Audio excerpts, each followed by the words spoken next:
Ladies and gentlemen, welcome back to another episode of Logik Live. And I want to get into shareholder agreements again. The last episode, we talked about the negative effects of not having a shareholder agreement, specifically in the context of a deceased shareholder, and the effects that it has on the corporation. It can effectively paralyze a corporation and its functioning.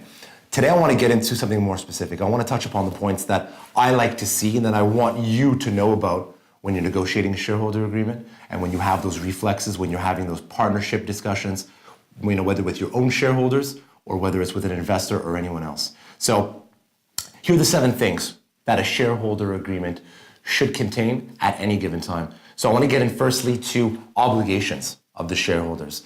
This is important because it gives an opportunity for the shareholders to define and delimit all of their roles and responsibilities and the managerial roles. Every shareholder brings in their own baggage, could be equipment, could be money, could be expertise or experience. That needs to be properly defined so that everyone's expectations are in check and everyone is delivering at the same level.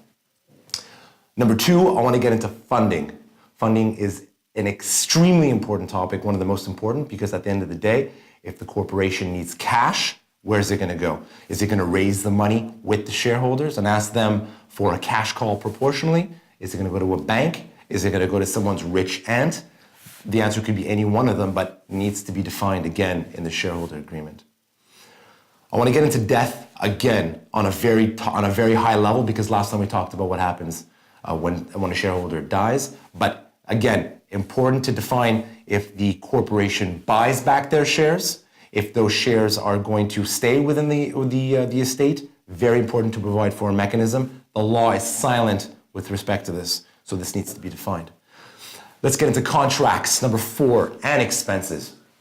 This is important because the corporation and the shareholders need to determine how many shareholders are required to make a certain decision, to accept a purchase order, a contract, or even make things happen at the bank. Number 5, how does a shareholder leave a corporation? I like to see a variety of clauses that'll allow any shareholder whose heart is no longer into it, who needs to leave the corporation, who can no longer act because they're moving. These clauses, like a shotgun clause, like a drag along, like a right of first refusal, are all kinds of clauses that'll allow a shareholder to leave or exit the corporation at any given time, depending on the circumstances.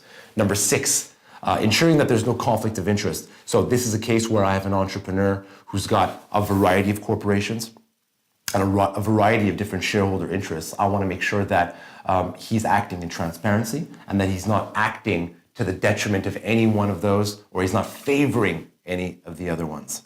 And finally, confidentiality. Very important, because I want to make sure that any information shared amongst the shareholders to the benefit of the corporation stays to the benefit of the corporation unless the shareholders agree otherwise. This is Benizri, Logik Live.